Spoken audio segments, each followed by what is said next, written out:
Friends, welcome all of in the maths class once again. आज हम start करने जा रहे हैं क्वेश्चन नंबर 8। एक्सरसाइज चल रही है 11.4 और इस क्वेश्चन में देखते हैं क्या दिया हुआ है।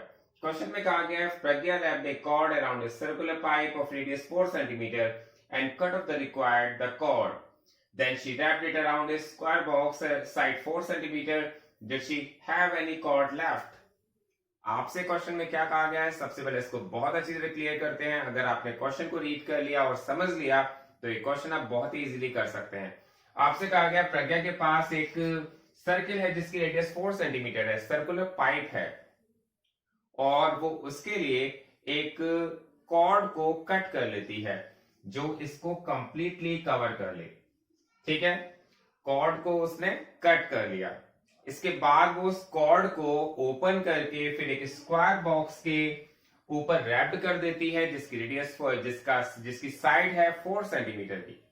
तो आपसे कहा गया है कोई कॉर्ड की लेंथ कुछ बची है, तो चेक करते हैं कि सबसे पहले हमारे पास जो सर्कुलर पाइप के लिए रिक्वायरमेंट होगी उसे रैप करने के लिए वो कितनी लेंथ की कॉर्ड रिक्वायर होगी। कॉर्ड का मीनिंग यहां पर रस्सी से है, आप समझ ही गए होंगे। एक रस्सी को पूरा कवर करना है, एक सर्किल को रस्सी से पूरा कवर करना है, तो हमें लेंथ ऑफ कॉर्ड कितनी रिक्वायर होगी। तो हम यहां पे लिखेंगे लेंथ ऑफ कॉर्ड रिक्वायर। और आपको मैंने बताया है जब हम किसी पाइप के अराउंड सर्कुलर पाइप के अराउंड कॉर्ड को रैप्ड कर रहे हैं तो लेंथ ऑफ कॉर्ड जो रिक्वायर होगी वो होगी सर्कमफ्रेंस के इक्वल। ये आपको बहुत ही क्लियर हो जाना चाहिए क्योंकि बहुत ही ज्यादा बार ये रिपीट हो चुका है। यहां पर एरिया की रिक्वायरमेंट नहीं होगी क्योंकि हमें क्या चाहिए, इसकी बाउंड्री पर कॉर्ड रैप्ड करनी है। तो हमारे पास यहाँ आ जाएगा circumference of circle, and circumference of circle का जो फॉर्मूला होता है वो होता है 2 पाई आर। और यहां पर देखेंगे 2 के प्लेस पर 2, पाई की वैल्यू आपको गिवन है 3.14 और रेडियस आपके पास दी गई है 4 सेंटीमीटर। तो जब आप इसका मल्टीप्लाई करेंगे तो 4 का मल्टीप्लाई 2 से करने पर आ जाता है 8 का मल्टीप्लाई 3.14 से करेंगे 8 4 जा 32 का 2 कैरी लगा 3, 8 1 जा 8 और 3 11 का 1 कैरी लगा 1, 8 3 जा 24 और 125, तो आपके पास आ जाएगा 25.12 सेंटीमीटर। ये कॉर्ड की लेंथ हमें रिक्वायर है जब हम किसी सर्किल को रैप्ड कर रहे हैं। लेकिन आपसे कहा गया है फिर प्रज्ञा ने क्या किया है, उस कॉर्ड को स्क्वायर बॉक्स को रैप्ड करने के लिए यूज कर लिया है। और जो स्क्वायर है उसकी साइड कितनी दी गई है, उसकी स्क्वायर की जो साइड है वो 4 सेंटीमीटर की है। तो यहां पर हमने देखा साइड ऑफ स्क्वायर है हमारे पास 4 सेंटीमीटर, तो हमारे पास इसका पेरीमीटर कितना है, पेरीमीटर ऑफ स्क्वायर बॉक्स। यहां पर कितनी कॉर्ड की लेंथ रिक्वायर होगी, इसके पेरीमीटर के इक्वल, और इसका पेरीमीटर होता है 4 इंटू साइड। हमारे पास जो फॉर्मूला होता है पेरीमीटर का स्क्वायर के लिए वो होता है 4 मल्टीप्लाई बाय साइड, और 4 के प्लेस पर 4 रखेंगे और साइड के प्लेस पर 4 रखेंगे, तो यहां पर आ जाएगा 16 सेंटीमीटर। तो यहां पर अगर हमने सर्किल को रैप किया था तो हमें रिक्वायर थी 25.12, उसने सर्किल को रैप करके उसको कट कर लिया है। फिर उसने रैप किया है स्क्वायर को, तो उसके लिए रिक्वायर है 16 सेंटीमीटर। इसका मतलब हमारे पास लास्ट में हमारे पास कॉर्ड लेफ्ट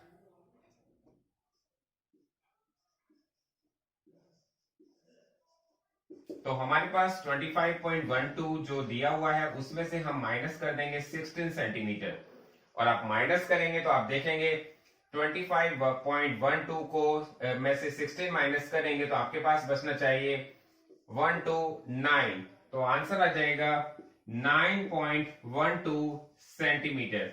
यही इसका आंसर होगा। ये क्वेश्चन आपको समझ में आ जाना चाहिए।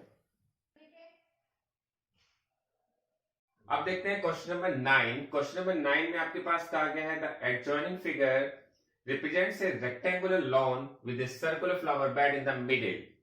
Find the area of the whole length, the area of the flower bed, the area of the lawn excluding the area of flower bed, and number 4 में कहा गया the circumference of flower bed. यहां पर जो question number 9 है आपके पास एक figure दी गई है, और इस फिगर में जो फिगर है आपके पास वो फिगर आपको दी गई है रेक्टेंगुलर लॉन की।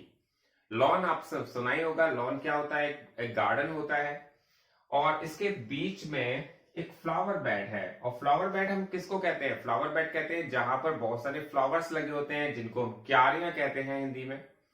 तो यहाँ पर एक फ्लावर, यहाँ पे रेक्टेंगुलर गार्डन है, बीच में एक फ्लावर बेड है।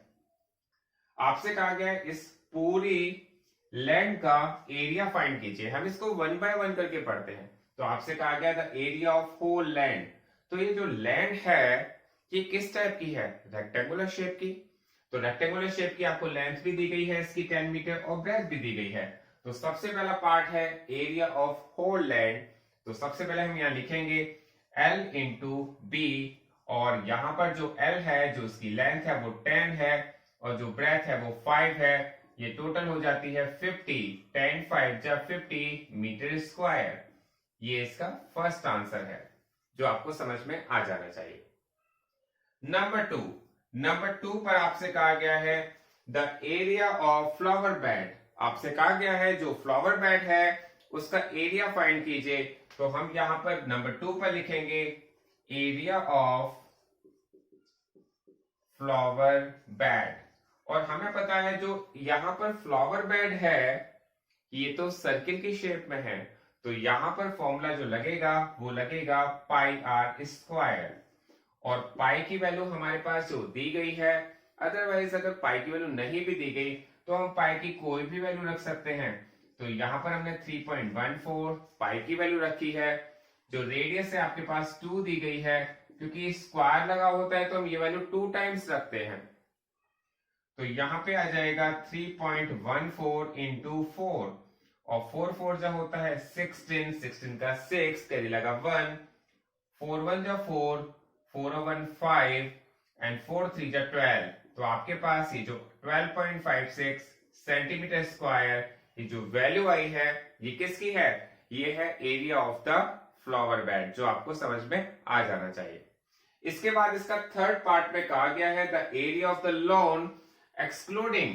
ये एक्सक्लूडिंग का मीनिंग क्या होता है, एक्सक्लूडिंग को मैंने अंडरलाइन कर दिया है एक्सक्लूडिंग। तो यहां पर आपसे कहा गया है excluding the area of the flower bed. Excluding का होता है मतलब कि यहां पर अगर हम इस फ्लावर बेड के एरिया को माइनस कर दें, एक्सक्लूड कर दें, तो बाकी बची हुई लैंड का एरिया कितना है। तो बाकी बची हुई ये जो लैंड है इसका एरिया आपसे पूछा है। तो यहां पर हम लिखेंगे नंबर 3 में area of the lawn excluding the area of the flower bed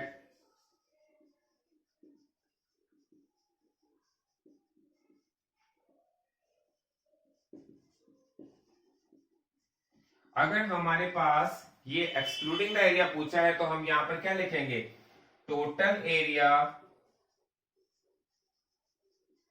of land minus area of flower bed. हमारे पास टोटल एरिया कितना है, टोटल एरिया है हमारे पास 50 मीटर स्क्वायर का, और यहां पर जो एरिया ऑफ फ्लावर बेड है वो है 12.56।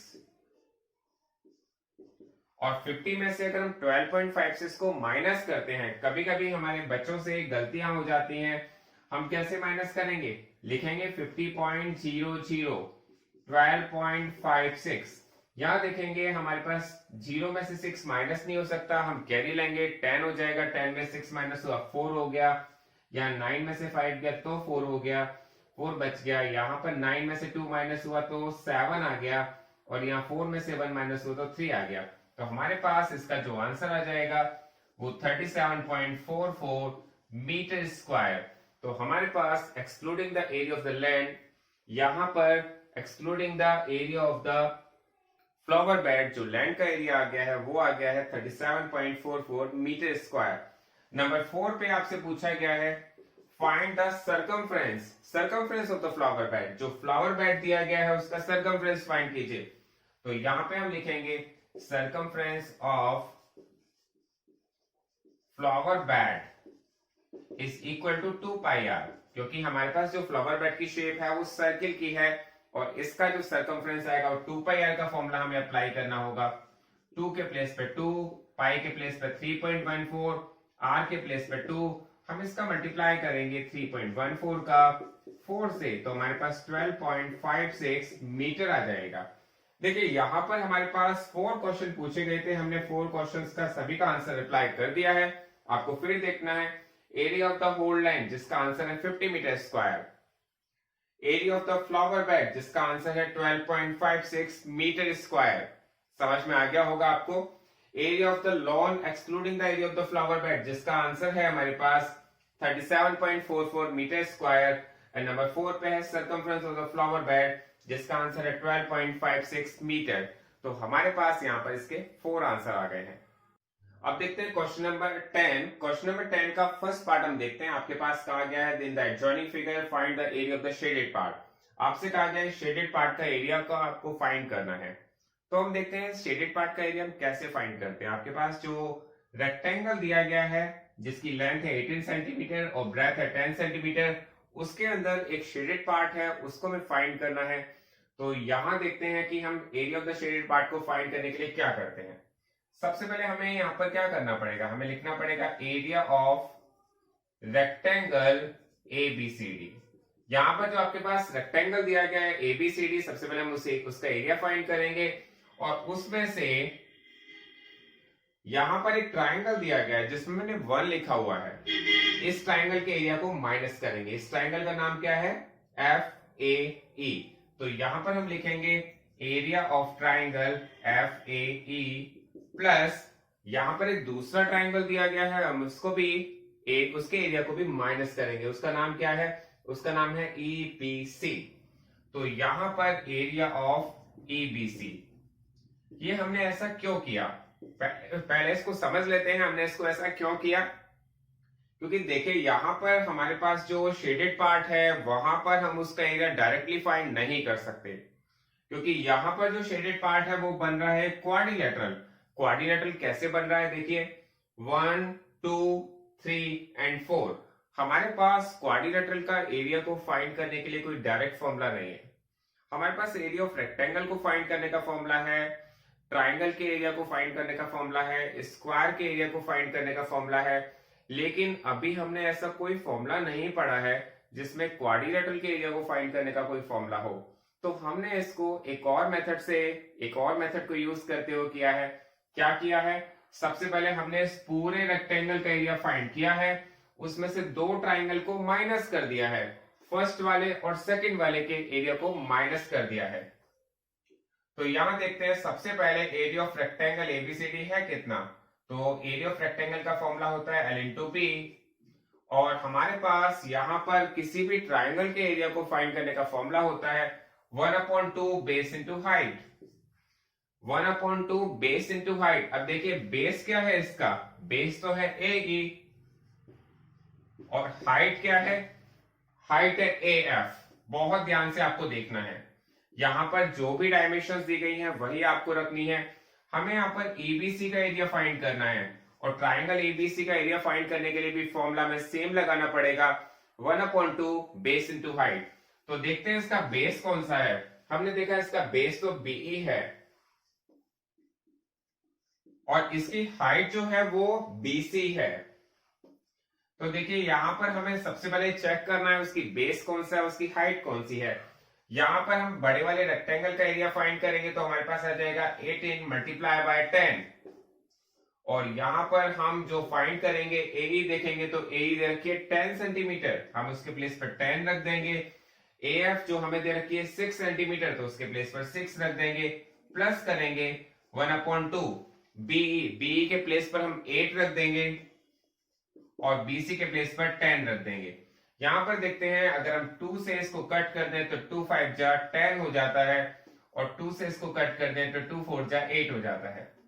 18 को 10 से मल्टीप्लाई करने पर 180 आ जाएगा, और फिर हम देखते हैं ब्रैकेट में 6 5 जा 30 एंड 10 4 जा 40, और यहां पर हम अगर 180 में से इसको माइनस कर देते हैं तो 30 और 40 होता है 70, और 180 में से 70 हमने माइनस किया तो हमारे पास आ जाता है 110 सेंटीमीटर स्क्वायर। और मैं आपको पहले ही बता चुका हूं हमने इसको इसलिए यूज किया है क्योंकि हम इस शेडेड पार्ट का एरिया डायरेक्टली फाइंड करने के लिए हमारे पास कोई फॉर्मूला नहीं था।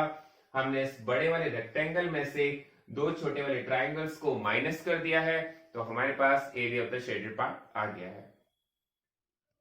अब देखते हैं क्वेश्चन नंबर 10 का सेकंड पार्ट। और सेकंड पार्ट में भी आपसे कहा गया है area of the shaded part. ये जो आपके पास शेडेड पार्ट दिया गया है इसका एरिया फाइंड करना है। और हमें लगा कि यहाँ पर जो ट्राइंगल दिया गया है ना तो हमारे पास इसका बेस है ना हाइट है, तो डायरेक्टली इसका एरिया तो हम फाइंड नहीं कर सकते, लेकिन हम इसका एरिया इनडायरेक्टली फाइंड कर सकते हैं। कैसे कर सकते हैं, अब आपको समझ में आ ही गया होगा। इस पूरे स्क्वायर के एरिया को फाइंड करके नंबर 1 ट्राइंगल, 2 ट्राइंगल और 3 ट्राइंगल, इन तीनों ट्राइंगल्स का एरिया अगर हम माइनस कर दें तो हम इस शेडेड पार्ट का एरिया को फाइंड कर सकते हैं। सपोज मैं आपसे ये कहता हूं कि आप मुझे इतने पेपर को कट करके दे दीजिए, तो आप क्या करेंगे, इतने बड़े पेपर में से एक तो सीजर यहां से चला देंगे, एक सीजर यहां से चला देंगे, एक सीजर यहां से चला देंगे, तो आप इस ट्राइंगल को फाइंड करके दे सकते हैं। तो हम इसका एरिया फाइंड कैसे करते हैं, area of the shaded part, area of the shaded part find करने के लिए area of the square ABCD, sorry यहां पर जो हमारे पास स्क्वायर दिया गया उसका नाम दिया गया PQRS। तो हमें सबसे पहले क्या करना पड़ेगा, area of square PQRS find करना है। उसके बाद हमें कौन कौन से ट्राइंगल माइनस करने हैं उनको हम लिख लेते हैं। सबसे पहला मैंने बताया फर्स्ट ट्राइंगल, इसका नाम क्या है, इसका नाम है TPQ। तो हमें यहां पे लिखना पड़ेगा एरिया ऑफ ट्राइंगल TPQ, ये फर्स्ट ट्राइंगल है। सेकंड ट्राइंगल देखेंगे, इसका नाम क्या है, इसका नाम है URQ। इस ट्राइंगल का नाम क्या है, हमने देखा यहां पर इस ट्राइंगल का नाम है URQ। इसके बाद देखते हैं थर्ड ट्राइंगल, थर्ड ट्राइंगल का नाम क्या है, थर्ड ट्राइंगल का नाम है TSU। तो हमारे पास जो थर्ड ट्राइंगल है उसका एरिया भी हमें माइनस करना पड़ेगा, जिसका नाम है TSU। इसका मतलब यह हुआ कि हमारे पास जो स्क्वायर है उसमें से 3 ट्राइंगल्स का एरिया माइनस कर दिया जाए तो बाकी बचा हुआ जो शेडेड पार्ट है वो हमें मिल जाएगा। और आप सबको पता ही है एरिया ऑफ स्क्वायर का फॉर्मूला क्या होता है, एरिया ऑफ द स्क्वायर का फॉर्मूला होता है साइड मल्टीप्लाई बाय साइड, या हम कहीं पर ये भी कह सकते हैं साइड स्क्वायर, बात दोनों ही सेम है। इसके बाद देखते हैं एरिया ऑफ TPQ। अगर हम इस TPQ का एरिया फाइंड करते हैं तो हमें फॉर्मूला लगाना पड़ता है 1/2 बेस इंटू हाइट। तो 1/2 बेस हमारे पास है PQ और हाइट हमारे पास है PT। इसके बाद देखते हैं अगर हम एरिया ऑफ URQ फाइंड करते हैं तो इसका हमारे पास बेस क्या है, इसका बेस है UR और इसकी हाइट है QR। और फिर हम TSU को देखते हैं तो इसका बेस है SU। तो हमारे पास फॉर्मूला वही सेम लग रहा है 1/2 बेस इंटू हाइट। तो यहां पर इसका जो बेस है वो है SU और इसकी जो हमारे पास हाइट है वो है ST। तो हमारे पास इन तीनों ट्राइंगल्स का एरिया अगर हम फाइंड कर लेते हैं तो फिर हम इस पूरे स्क्वायर में से इसको माइनस कर देंगे और हमारे पास area of the shaded part आ जाएगा। तो सबसे पहले देखते हैं जो बड़े वाला हमारे पास स्क्वायर है, जो स्क्वायर है टोटल स्क्वायर, उसका एरिया हम कैसे फाइंड करेंगे। तो इसका स्क्वायर का एरिया हो जाएगा 20 मल्टीप्लाई बाय 20, क्योंकि उसकी जो साइड गिवन है वो 20 है, ये साइड भी 20 है, तो ये साइड भी उसकी 20 होनी चाहिए। और आपको ये पता है अगर ये 10 है तो ये वाली जो साइड बची हुई है ये भी 10 सेंटीमीटर होनी चाहिए। तो ये बात आपको समझ में आ गई होगी। सबसे पहले हमने साइड इंटू साइड 20 इंटू 20 रख दिया है। इसके बाद हमने देखा है 1/2 PQ जो साइड है वो 20 है, उसके प्लेस पर मैंने 20 रख दिया।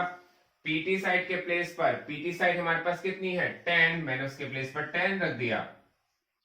इसके बाद हमारे पास जो दिया गया है 1/2 UR साइड, UR कितनी साइड दी गई है UR, ये दी गई है 10 सेंटीमीटर, तो आपने इसके प्लेस पर 10 रख दिया है। QR साइड के प्लेस पर आपने 20 रख दिया है। देखिए हमें बहुत ध्यान से देखना पड़ेगा क्योंकि यहाँ पर 3 ट्राइंगल्स बन रहे हैं और 3 ट्राइंगल्स का बेस कौन सा है, उनकी हाइट कौन सी है, बहुत अच्छी तरह से हमें देखना पड़ेगा। पूरे कंसंट्रेशन के साथ ये क्वेश्चन हमें करना है। तो UR हमारे पास 10 है और QR हमारे पास 20 है। इसके बाद हमने देखा SU, SU जो साइड है वो 10 सेंटीमीटर की है, और जो ST जो साइड है ये हमारे पास 10 सेंटीमीटर की है। अब इसमें हम जो वैल्यू कट कर सकते हैं वो कर लेते हैं। हमने देखा 2 1 जा 2, 2 10 जा 20, 2 1 जा 2, 2 10 जा 20 एंड 2 1 जा 2, 2 5 जा 10। यहां पर देखेंगे 20 का मल्टीप्लाई 20 से करेंगे, हमारे पास आ जाता है 400। 10 का 10 से मल्टीप्लाई करते हैं तो आता है 100। 10 का 10 से मल्टीप्लाई करते हैं तो आ जाता है 100, और 10 का 5 से मल्टीप्लाई करते हैं तो आ जाता है 50। ये क्वेश्चन आपको देखने में टफ लग सकता है, लेकिन ये क्वेश्चन बहुत इजी क्वेश्चन है। आप समझ ही गए होंगे ये एक्टिविटी का क्वेश्चन है, और ये क्वेश्चन हमारे को बहुत क्लियर हो जाना चाहिए। 100 100 और 50 ये हो जाता है 250, और अगर आप 400 में से 250 को माइनस कर देते हैं तो आपके पास बचता है 150 सेंटीमीटर स्क्वायर। ये जो आंसर आया है ये आया है आपके पास area of the shaded part का। तो ये क्वेश्चन आपके पास यहाँ पर कंप्लीट हो गया है। अब देखते हैं इस चैप्टर का लास्ट क्वेश्चन, जो क्वेश्चन नंबर 11 है उसको देखते हैं। आपके पास एक फिगर दी गई है, आपसे कहा गया है find the area of quadrilateral ABCD। आपके पास एक क्वाड्रिलेटरल का एरिया फाइंड करने के लिए कहा गया है। मैं आप सबको ये बात बताना चाहूंगा कि हमारे पास क्वाड्रिलेटरल का मीनिंग होता है जिसकी 4 साइड्स हो। एक ऐसा पॉलीगन जिसकी 4 साइड्स हो, वो क्लोज्ड हो, उसको हम क्वाड्रिलेटरल कहते हैं। लेकिन हमारे पास क्वाड्रिलेटरल का कोई डायरेक्ट फॉर्मूला नहीं होता। हाँ, अगर आपसे कहा जाए स्क्वायर का एरिया फाइंड कीजिए, रेक्टेंगल का एरिया फाइंड कीजिए, या पैरेललोग्राम का कीजिए, तो आपके पास उसका एक डायरेक्ट फॉर्मूला है, आप उसको यूज करके उसका एरिया फाइंड कर सकते हैं। लेकिन अगर आपसे क्वाड्रिलेटरल कहा है तो उसका एरिया फाइंड कैसे करेंगे? आपसे कहा गया AC आपके पास 22 सेंटीमीटर है, और BM ये एक हाइट दी गई है, इसकी हाइट 3 सेंटीमीटर की है। दूसरा आपके पास DN जो हाइट दी गई है वो 3 सेंटीमीटर की है। हमने देखा कि ये जो क्वाड्रिलेटरल है ये 2 ट्राइंगल से मिलके बन रहा है। अब वो ट्राइंगल्स आपको देखने पड़ेंगे, कौन कौन से ट्राइंगल से मिलके बन रहा है। आप अगर फिगर को बहुत ज्यादा ध्यान से देखेंगे तो हमें पता चलेगा एक ट्राइंगल है ABC और दूसरा ट्राइंगल है ADC। हमारे पास क्वाड्रिलेटरल के एरिया को फाइंड करने का कोई डायरेक्ट फॉर्मूला नहीं है, तो हम इसको दूसरे मेथड से यूज कर रहे हैं। हम यहाँ पे लिख रहे हैं area of quadrilateral ABCD is equal to area of triangle ABC plus area of triangle ADC। ये बहुत ही इंपॉर्टेंट और बहुत ही इजी क्वेश्चन है। आपको फिगर से बिल्कुल क्लियर हो जाना चाहिए, बिल्कुल अच्छी तरह समझ में आ जाना चाहिए। यहाँ पर 2 ट्राइंगल का एरिया हम ऐड कर देंगे तो हमारे पास इस क्वाड्रिलेटरल का एरिया आ जाएगा। और आप सब जानते हैं एरिया ऑफ ट्राइंगल क्या होता है, जो होता है 1/2 बेस इंटू हाइट। अब देखते हैं इसका बेस क्या है। बेस तो है AC, हाइट इसकी है BM, तो ABC के लिए हमारे पास बेस है AC और हाइट है BM। यहां पर हम देखते हैं एरिया ऑफ ट्राइंगल ADC, जो ADC हमारे पास ट्राइंगल है उसका बेस है AC और हाइट है DN।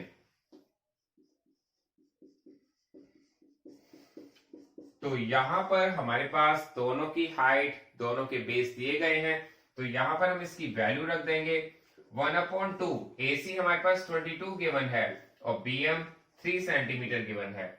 यहां पर हमारे पास AC जो 22 सेंटीमीटर गिवन है और जो इसकी हाइट है वो 3 सेंटीमीटर गिवन है। हमने देखा कि 2 से 22 11 बार कट जाता है। 2 1 जा 2, 2 1 जा 2 एंड 2 1 जा 2। हम इसको 2 से इसको 11 बार कट कर सकते हैं। अब देखा 11 3 जा 33 होता है और 11 3 जा 33 होता है, और 33 और 33 हो जाता है 66 सेंटीमीटर स्क्वायर। ये आपका क्वेश्चन यहाँ पर कंप्लीट हो गया है, यही इसका आंसर है। आप सब इस क्वेश्चन को बहुत ध्यान से देखिएगा। आपका पूरा चैप्टर कंप्लीट हो गया है। अब इस चैप्टर को आपको पूरा रिवाइज करना है और इसके टेस्ट के लिए आपको रेडी रहना है। Thanks for watching this video.